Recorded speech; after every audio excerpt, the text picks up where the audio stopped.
Mungkin kita mulai, Ustaz. Sambil menunggu Enggak, Ustaz. yang lain. Karena ini sudah jam kurang 5 ya, jam Iya, 7 padahal kurang udah saya 5. share loh di grup besar. Iya, Saya langsung mungkin share. banyak yang uzur. Tuh Baik, yang kita mulai 11 orang. Ya, dengan pembacaan Fatihah ila hadratin Nabi Muhammadin sallallahu alaihi wasallam wa alihi wa ashabihi wa azwajihi wa dzurriyyatihi wa ahbabih kullihim tahirin ashabil akramin wa azwajih taharatul mu'minin wa tabi'in tabi'in lahum bi ihsan ila yaumil khususan ila ruhiyat Imam Ibn Hajar Asqalani rahimahullah nafa'ana bihi wa bi ulumihi fid dharain amin. Al-Fatihah. A'udzu billahi minasyaitonir rajim. Bismillahirrahmanirrahim. Alhamdulillahi rabbil alamin arrahmanir rahim maliki yaumiddin.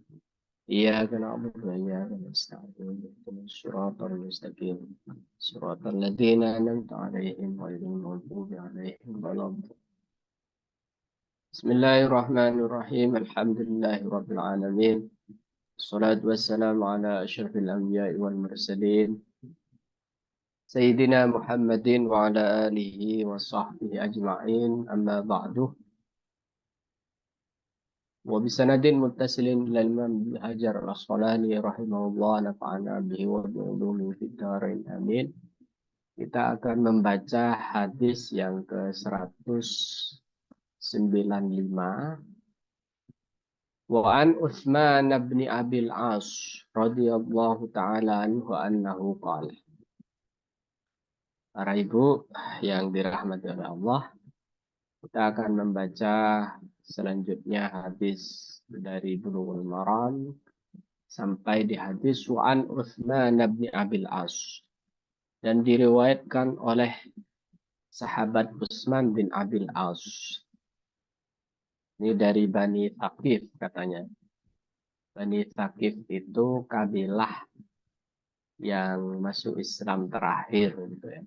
Di antara kabilah-kabilah di Arab sana.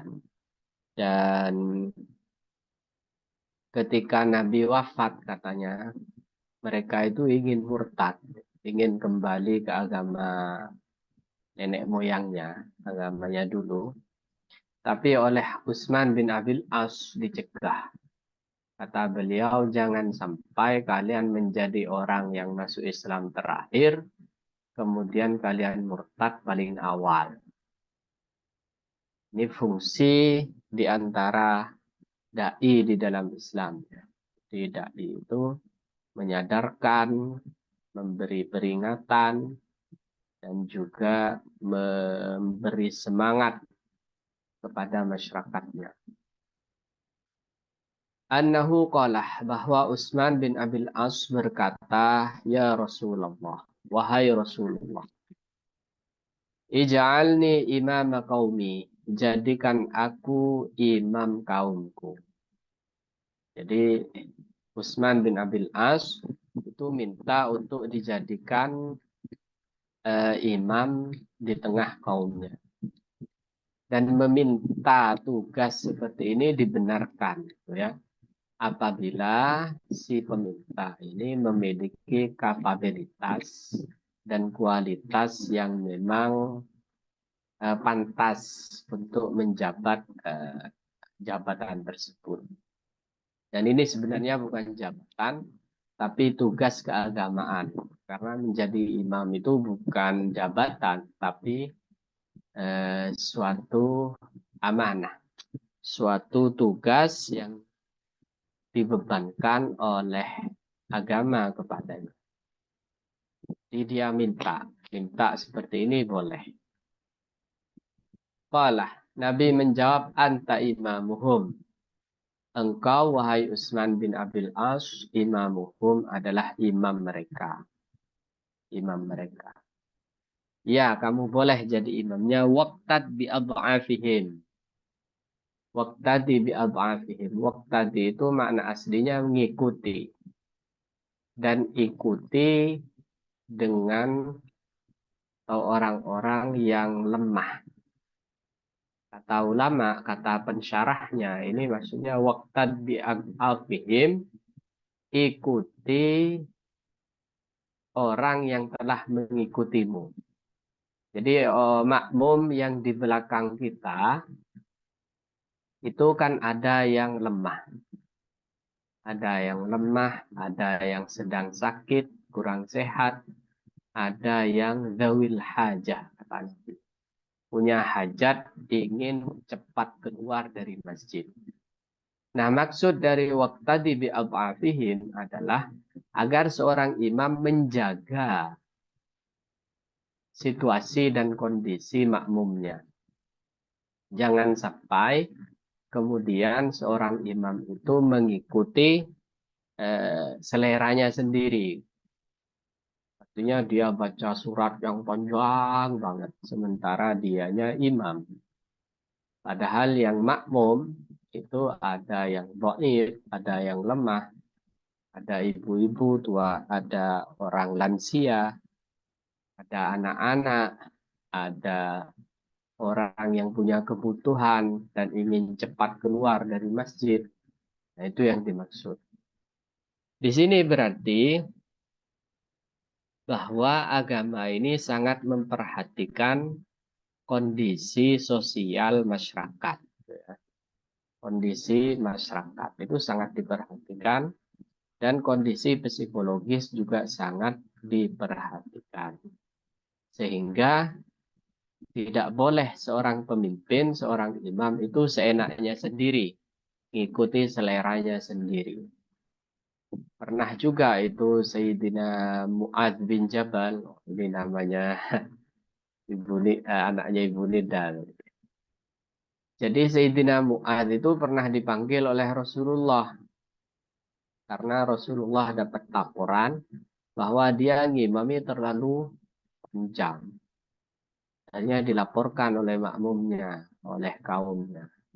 Dipanggil oleh Nabi, kemudian Nabi marah dan bilang, "Atuhibbu an takuna fattanan ya Mu'adz?" Kamu ingin menjadi ahli fitnah, wahai Mu'adz. Maksudnya fitnah di situ gara-gara kamu nanti orang gak senang terhadap agama ini. Wah, agama Islam itu berat. Oh, sholat itu terlalu lama banget kayak gitu. Nah, itu yang dimaksud oleh Nabi. Artinya apa? Bahwa kekhusyuan, kemudian pilihan-pilihan pribadi, dan kewaraan, kealiman seseorang itu tidak perlu dipamerkan memang. Itu hanya boleh ada dalam ruang privat. Bainak wa bainallah. Antara kamu dan Allah. Bukan untuk dipamerkan di hadapan orang banyak. Kalau fulan, kalau Ustadz fulan gimana? Lama banget, bagus. Nggak perlu seperti itu. Nanti kalau kamu sholat sendiri, baru sholatnya itu diperlama.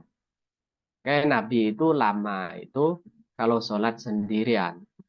Sampai ada riwayat hatta tawarromat qadamahu, sampai kedua kaki yang mulia Nabi itu bengkak. Itu bengkak kenapa? Saking lamanya berdiri di dalam sholat, tapi ingat bukan dalam rangka jadi imam.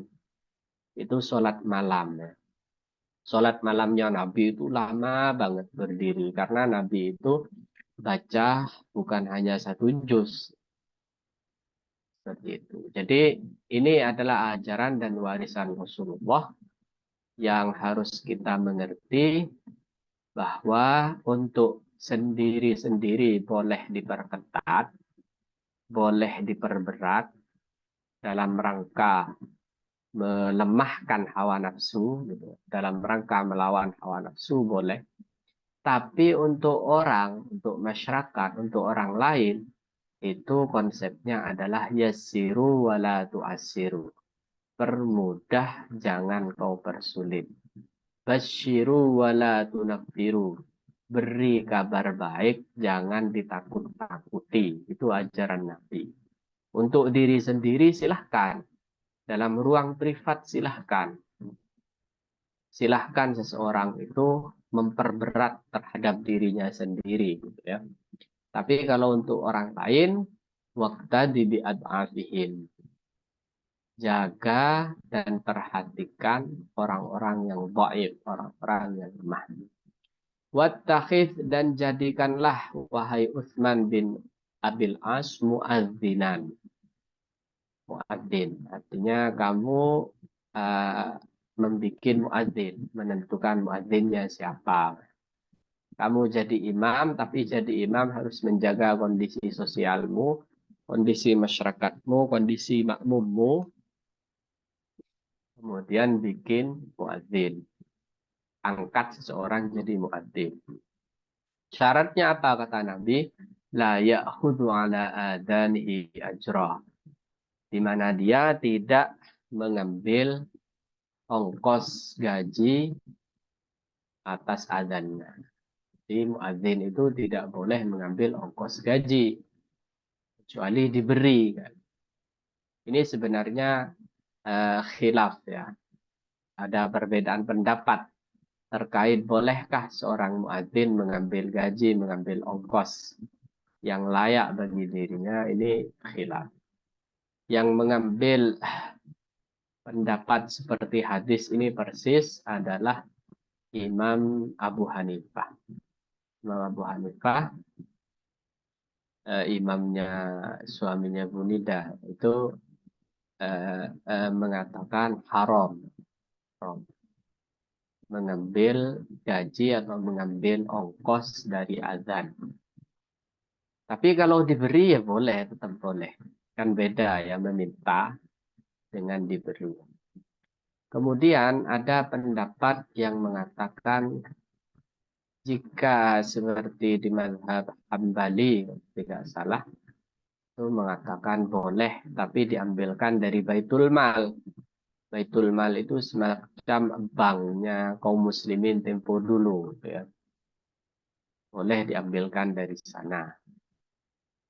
Menurut Imam Malik itu mengatakan ada dua pendapat kalau di Imam Malik, boleh dan tidak boleh.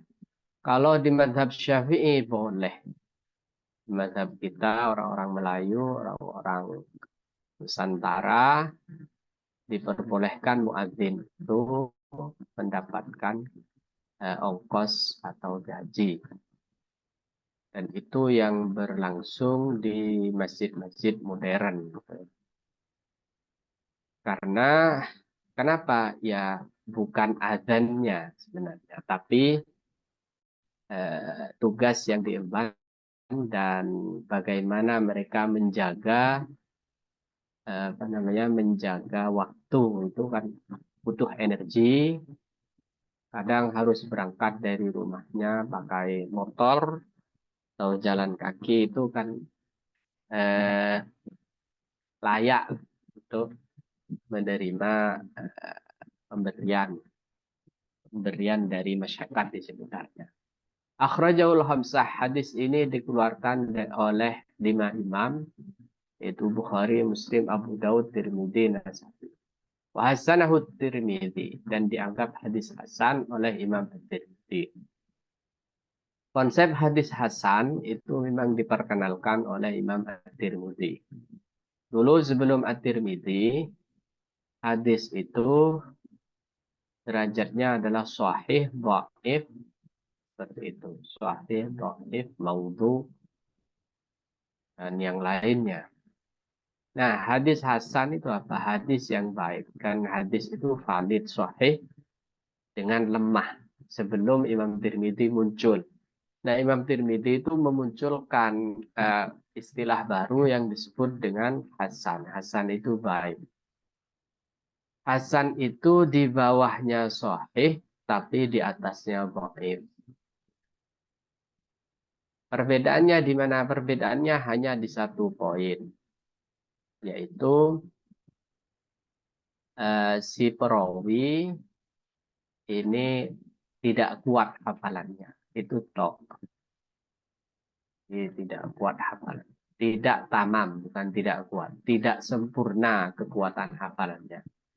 Seperti kita-kita yang hidup di zaman sekarang kan sering lupa alamat orang, lupa nomor telepon orang, apalagi kebanyakan atau jadwal-jadwal schedule yang sudah rapi lupa kan. Nah, itu juga meriwayatkan hadis dia dhaif. Tapi syarat yang lain dia terpenuhi. Seperti adil, terpercaya adil itu gak pernah melakukan dosa besar, tidak terus-terusan melakukan dosa kecil, terpercaya, kemudian terlepas dari riwayat-riwayat yang nyeleneh, dan tidak ada penyakit di dalam hadis yang diriwayatkan. Ini beberapa hal terkait apa itu hadis hasan dan apa itu hadis sahih atau dhaif. Kalau dhaif itu di bawahnya hasan. Wasahahul Hakim, tapi menurut Imam Hakim hadis dari Utsman bin Abil As ini sahih. Wan Malik bin Al-Huwairits, dan diriwayatkan dari Malik bin Al-Huwairits radhiyallahu taala anhu qala, beliau berkata, qala lana Nabi sallallahu alaihi wasallam, Nabi sallallahu alaihi wasallam bersabda, wa idza hadaratis salatu, jika salat sudah hadir, sudah masuk waktu salat, falyu'adzin lakum ahadukum, maka hendaknya adzan lakum untuk kalian, ahadukum salah seorang di antara kalian. Kata ulama, kenapa ahadukum? Ini katanya mengindikasikan bahwa muadzin itu tidak harus suci. Tidak harus suci dari hadas besar ataupun hadas kecil. Jadi orang junub pun boleh. Tapi tidak dianjurkan. Kemarin kita membahas adab atau etika seorang muadzin. Di antaranya harus suci, punya wudhu. Itu etikanya. Menghadap kiblat dengan tangan di sini seperti yang kita terangkan di pertemuan-pertemuan sebelumnya. Itu etika. Tapi sah apa tidaknya seorang muadzin yang tidak punya wudhu atau sedang junub itu sah-sah saja. Gitu. Yang jelas kan seorang yang junub dilarang masuk masjid. Ya mungkin adanya di luar, bukan di dalam masjid. Tidak ada mengada-ngada. Al-hadis akhrajahu sab'ah. Hadis ini dikeluarkan oleh 7 imam. Wan Jabir, dan diriwayatkan dari sahabat Jabir ibn Abdullah radhiyallahu taala anhu anna Rasulullah sallallahu alaihi wasallam, bahwa Rasul sallallahu alaihi wasallam qala, bersabda li Bilalin pada sahabat Bilal. Jadi Nabi memberi instruksi pada Bilal yang kemudian menjadi hukum bagi umat ini. Idza adzantah. Idza adzantah, jika kamu adzan wahai Bilal, fatarassal.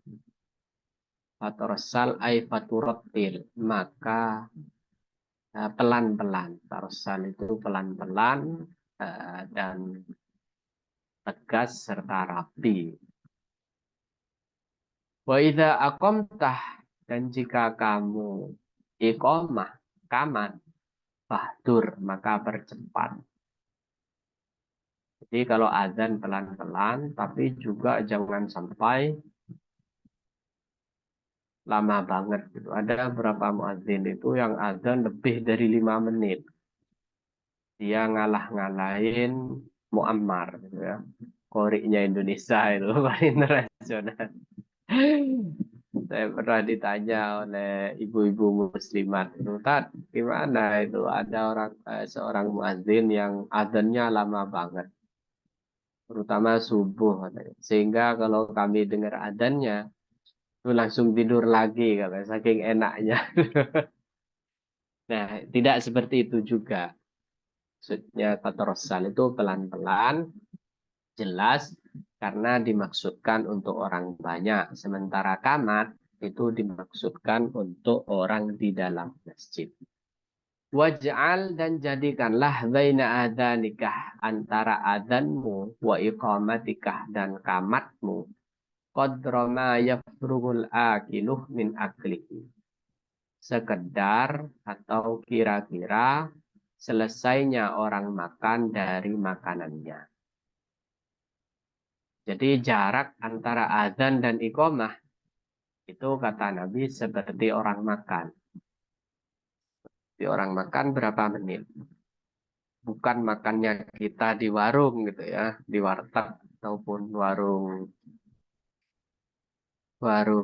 makan yang lain. Kalau itu kan menikmati makanan dan menikmati waktu. Sehingga itu kan minimalnya setengah jam. Bukan makan yang seperti itu. Tapi makan yang normal. Gitu ya.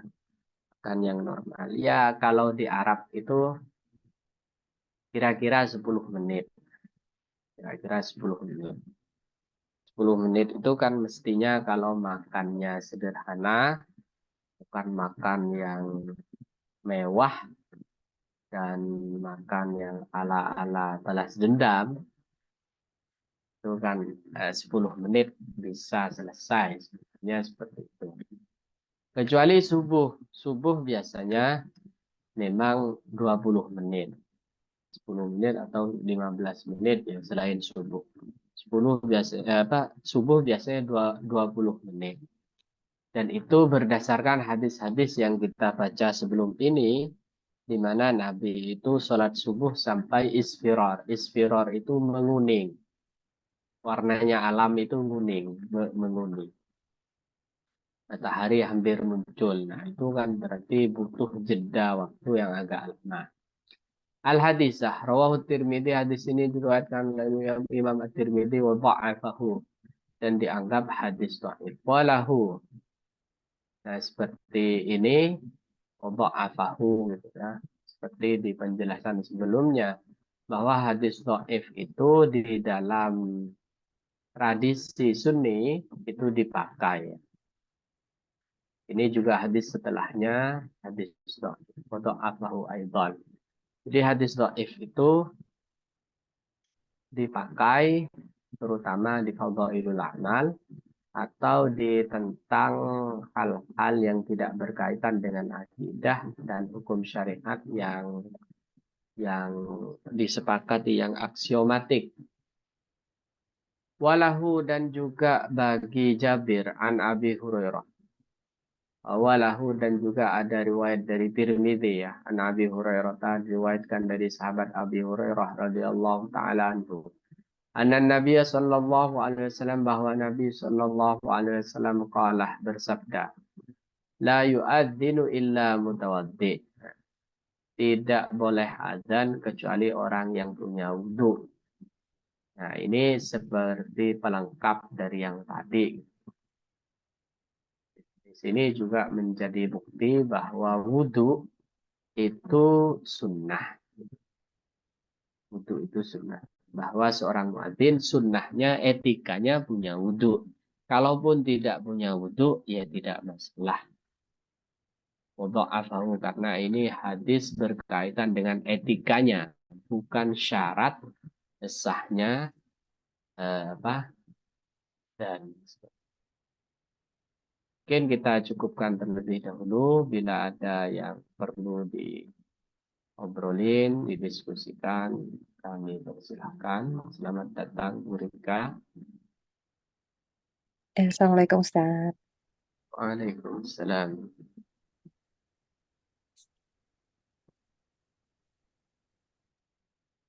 Afwan Ustadz mau tanya, Ya. apakah memerhatikan orang yang dhaif atau lemah di saf itu masih relevan dengan keadaan zaman sekarang di mana masjid itu ada di setiap 100 meter gitu kalau di Indonesia. Artinya kan imam nggak akan ngeh gitu Ustadz. Maksudnya siapa-siapa aja yang datang kan. Mungkin kalau zaman dulu Rasulullah hafal semua nama para sahabat, artinya bisa menerka-nerka gitu kira-kira sahabat yang tua ini ya nanti bakal disaf di mana gitu. Apalagi Rasulullah kan tahu hal-hal yang goib gitu. Tanpa melihat pun tahu gitu. Apakah itu relevan dengan sekarang? Apalagi kan di Masjidil Haram gitu Ustaz kan nggak kondusif gitu. Jadi memang dengan dunia yang saat ini, waktu tadi di adhafihim tadi harus menjaga, memperhatikan imam-imam makmum-makmum yang lemah itu apa namanya tetap relevan mungkin dalam konteks tertentu. Kecuali di beberapa tempat yang memang tradisinya sudah seperti itu. Seperti Masjidil Haram misalkan yang memang memiliki tradisi ngimami dengan 1 juz atau setengah juz kayak gitu. Itu tidak masalah. Asal makmum sudah tahu dan memang sudah menyiapkan mental seperti itu. Kalau di masjid-masjid umum yang tidak memiliki tradisi seperti itu, maka sebaiknya tetap menjaga kondisi dan kondisi makmumnya, kondisi orang-orang yang menjadi makmum dia. Artinya apa namanya seorang imam itu ya mungkin membaca ayat atau surat yang panjang jika memang sholatnya sholat yang mutawal, sholat yang memang dianjurkan lama, seperti di subuh. Subuh itu kan dianjurkan lama. Karena banyak riwayat Nabi membaca surat-surat yang panjang, bukan surat-surat pendek. Seperti itu. Jadi tetap relevan gitu ya.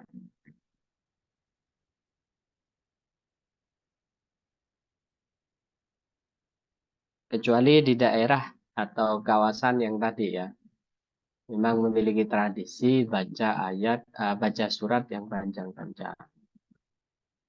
Seperti di Masjidil Haram, kalau di Indonesia itu seperti di mana? Di pesantren. Kalau di pesantren itu kan sudah maklum.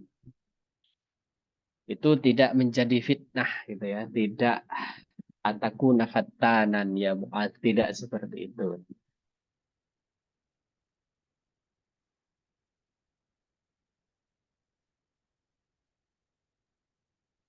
Tunggu yang lain.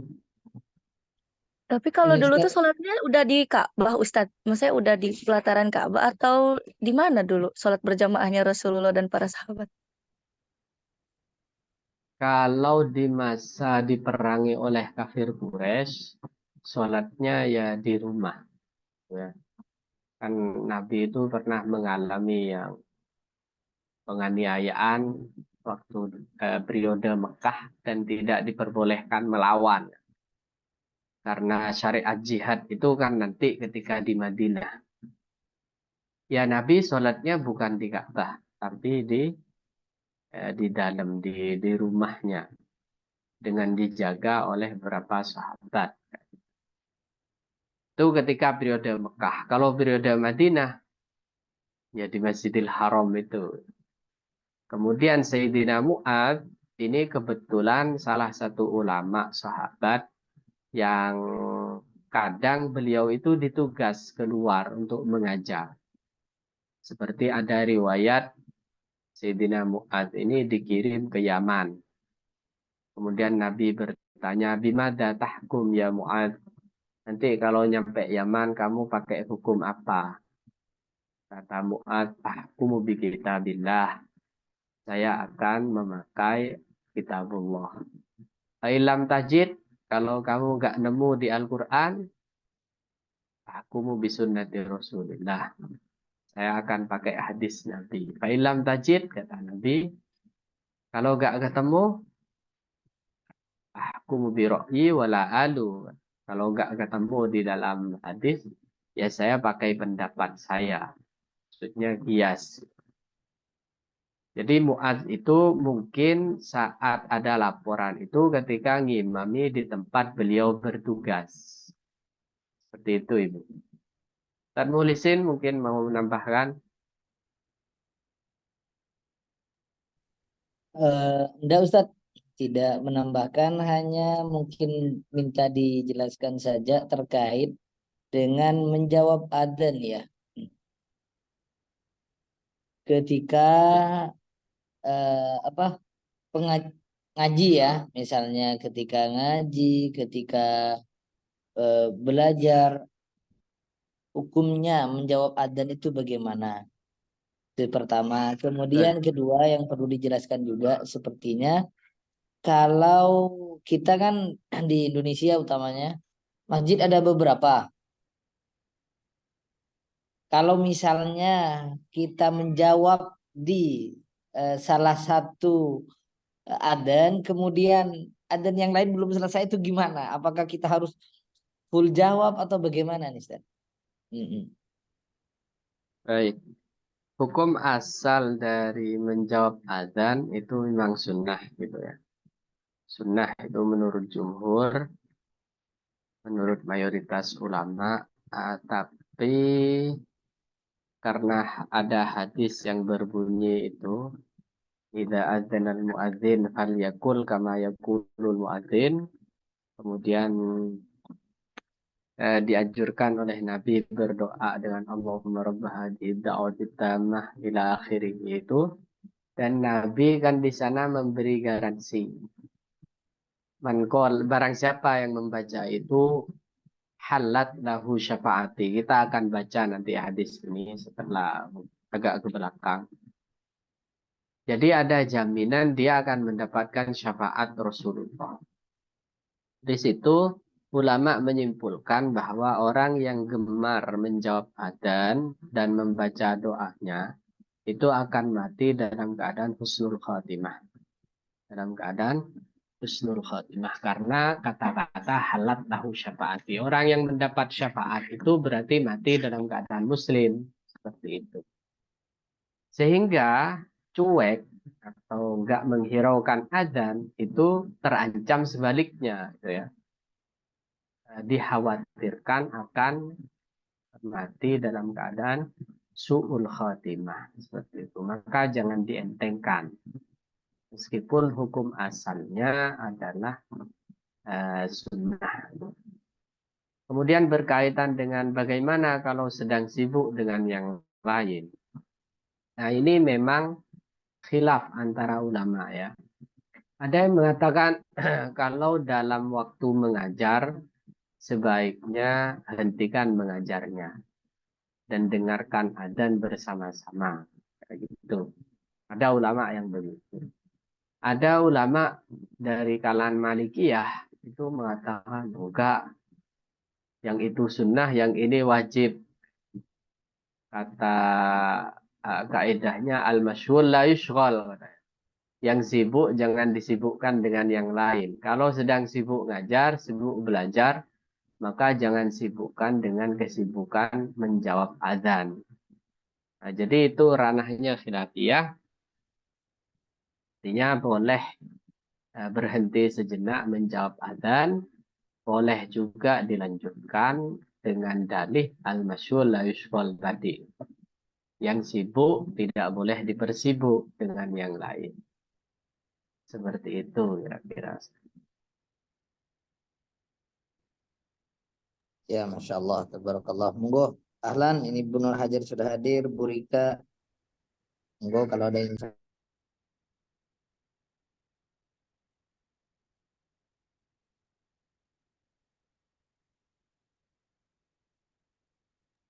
mau tanya tadi yang awal itu saya itu kurangin ya.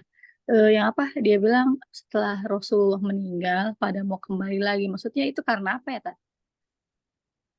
Setelah harus yang yang Qabilah Thaqif ya. Iya, iya, iya. Kan katanya Rasul Ya, kan jadi kembali lagi itu. setelah Rasulullah meninggal itu memang ada gerakan namanya gerakan murtadin. Gerakan murtad gitu ya.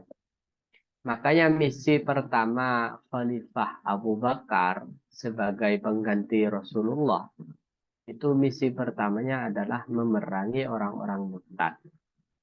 Kalau ditanya kenapanya, ya karena beberapa orang yang masuk Islam itu ada yang memang ikhlas masuk Islam, ada yang didasarkan takut, ada yang didasarkan tidak enak, ada didasarkan malu. Jadi tidak semua orang masuk Islam itu karena kesadaran dari dalam, tapi dipengaruhi oleh faktor-faktor eksternal. Dan itu benar, dibenarkan lah. Meskipun nanti harus diperbaiki gitu ya niat-niatnya. Jadi ketika Rasulullah wafat itu memang banyak ibu yang murtad. Makanya sampai ada perang itu namanya perang Harbul Murtadin. Perang orang-orang yang murtad. Dan itu mengganggu stabilitas Madinah, gitu. Stabilitas negara, anggaplah seperti itu. Maka harus diberesin. Sehingga misi pertama yang dikirim oleh Sayyidina Abu Bakar itu memerangi orang-orang ini. Murtadnya macam-macam ibu. Artinya ada yang mengingkari zakat seperti itu. Saya mau sholat tapi saya nggak mau ngeluarin zakat. Ngapain ngeluarin zakat? Itu kan hasil saya usaha. Kenapa saya mesti harus ngasih ke orang lain gitu. Jadi mereka pakai logika-logika pribadi, logika-logika keuntungan pribadi. Jadi banyak alasan. Ada alasan yang mengatakan oh, nabinya sudah mati, sudah wafat. Ini berarti sudah diambang kehancuran Islam ini. Ayo kita murtad bersama-sama. Naudzubillah. Jadi kondisinya seperti itu, Bu Rika.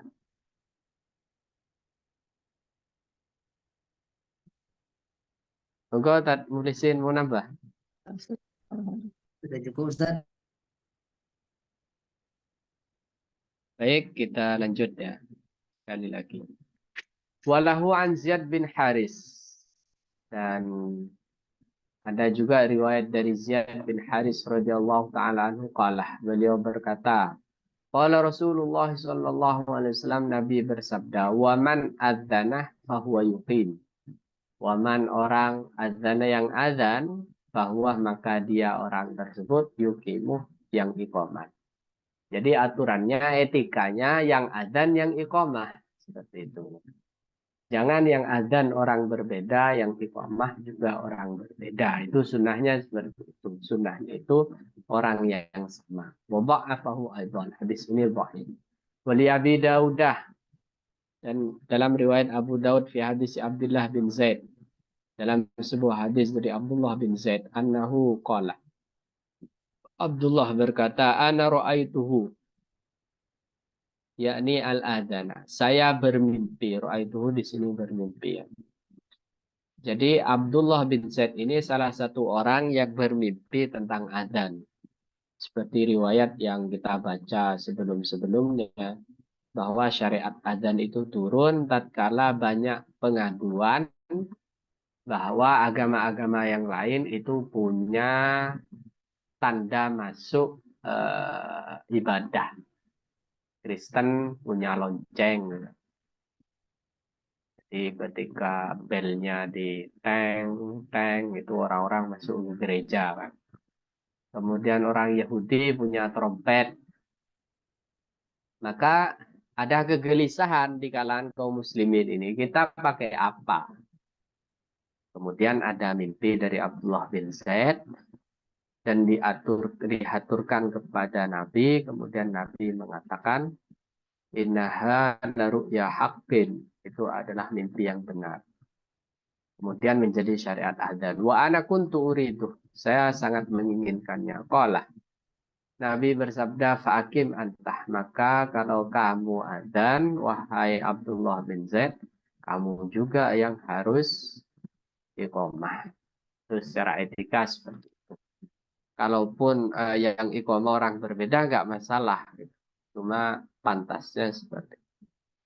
Nah, Abdullah bin Zaid ini yang mimpi, tapi kemudian yang diajari adzan Bilal. Seperti itu. Karena Bilal lebih enak suaranya.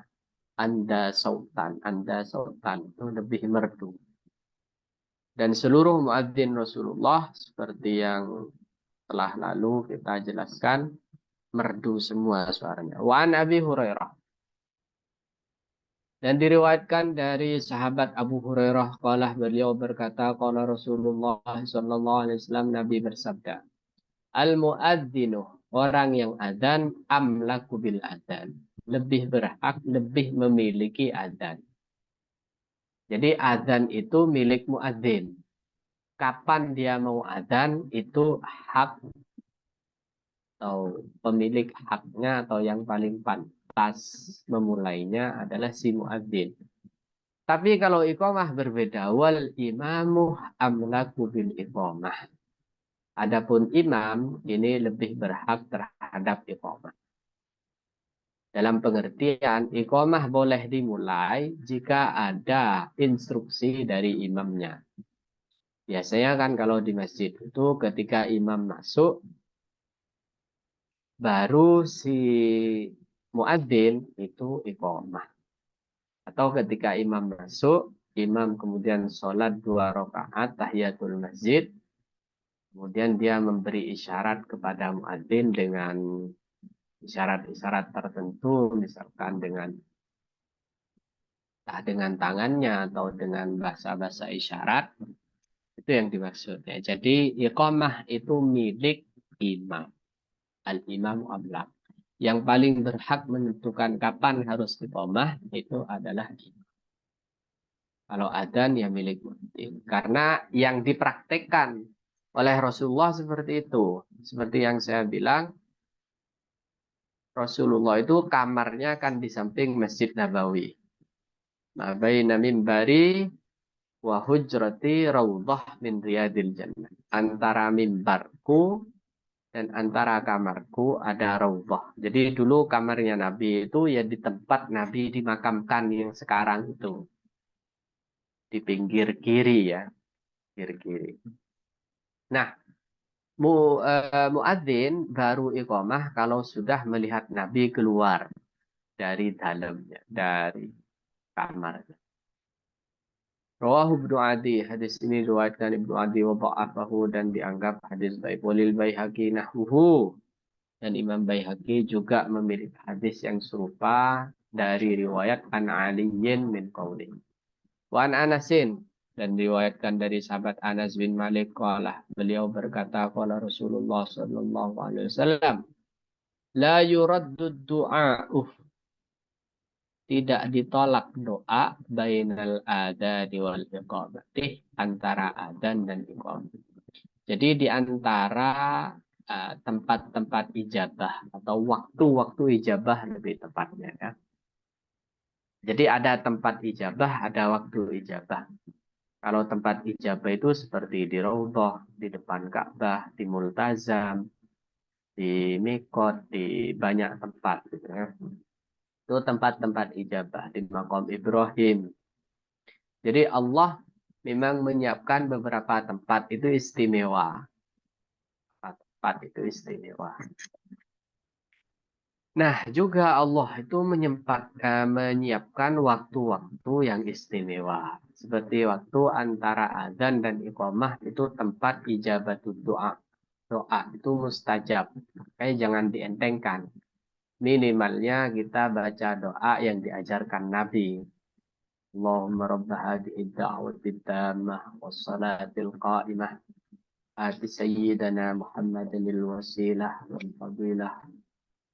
Syaraf ila akhirih. Nah, minimalnya berdoa dengan itu. Kalau ditambah dengan doa lain dipersilakan.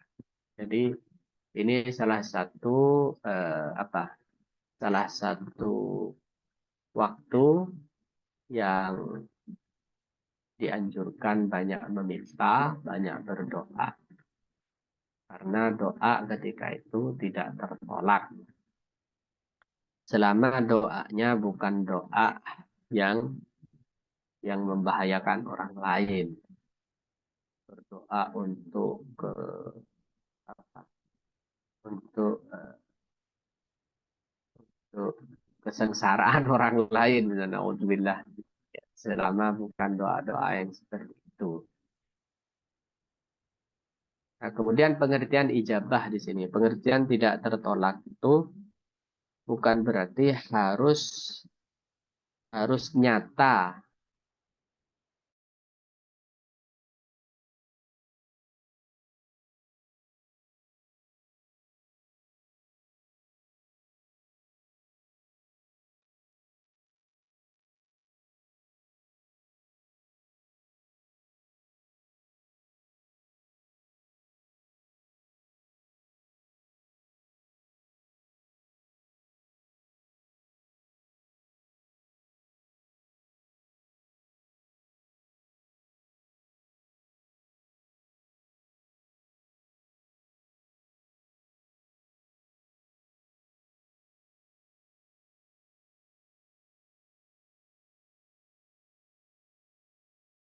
Ustaz kok mati ya?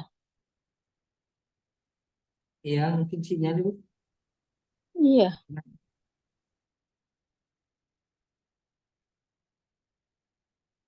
Bentar Bu ya.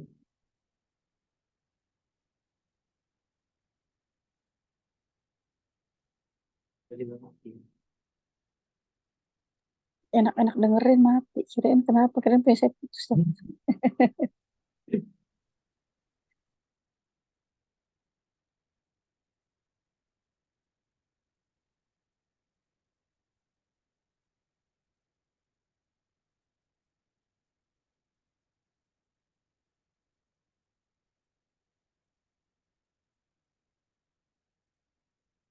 Bentar Bu ya, coba saya hubungi.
Ustaz Manim, halo.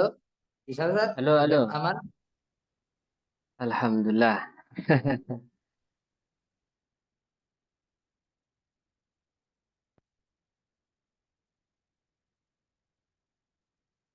Baik, kita lanjutkan ke sesi diskusi. Diskusi saja ya, karena tadi internetnya bermasalah. Monggo, mungkin ada ibu-ibu yang mau.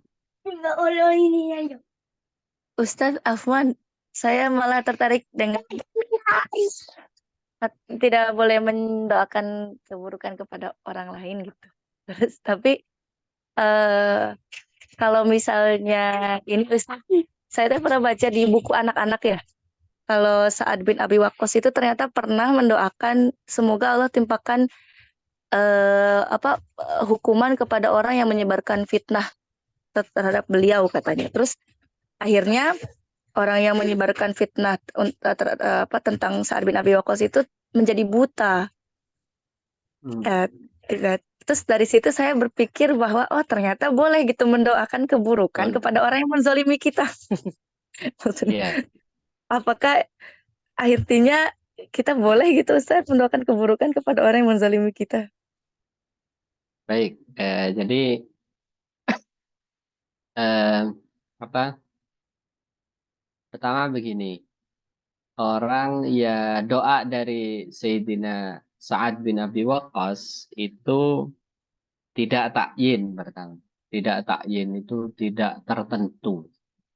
Tapi bahasanya man zolamani. Orang yang mendolimi aku. Tapi beliau tidak nyebutin nama. Itu pertama. Semoga siapa itu.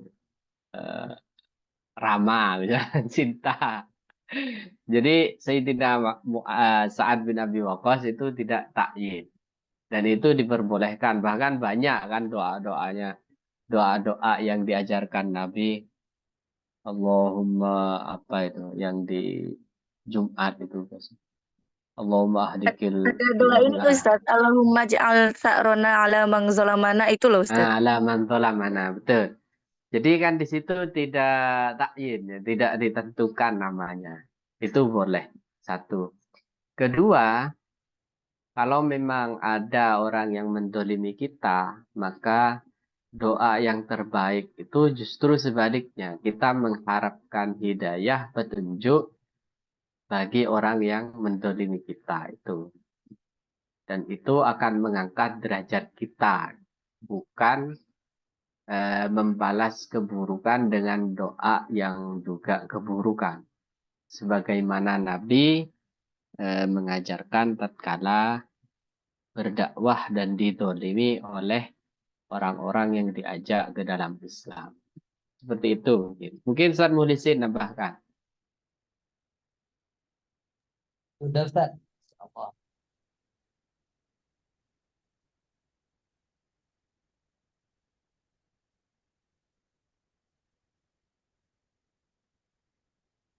Yang lain, Ibu Rianti, Nur Hajar, Bu Rika mungkin. Kalau tidak ada, kita cukupkan Ustaz Muhlisin.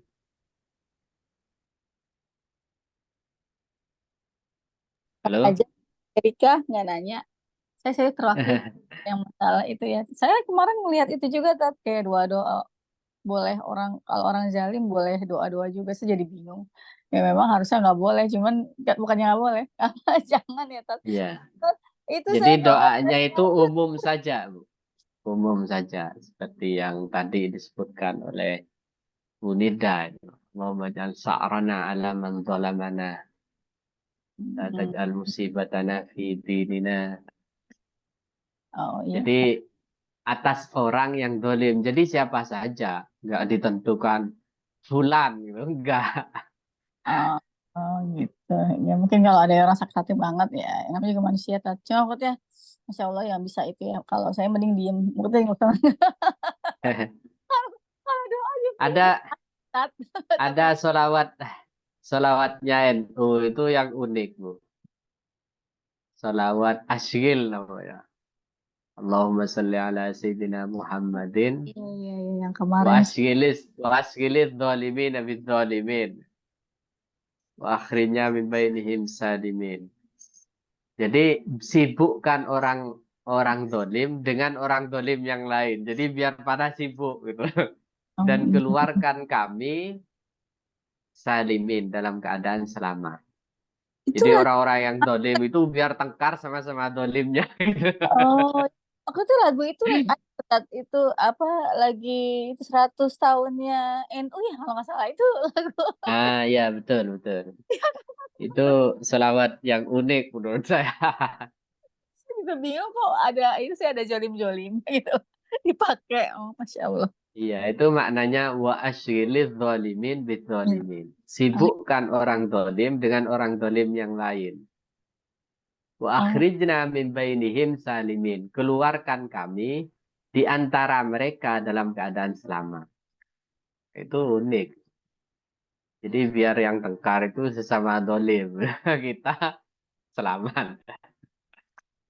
oh, maksudnya gitu ya Tat ya. Oh, Masya Allah. Iya, Ya, ya, ya. maksudnya seperti itu. Ya, Masya Allah. Ya. Bismillahirrahmanirrahim.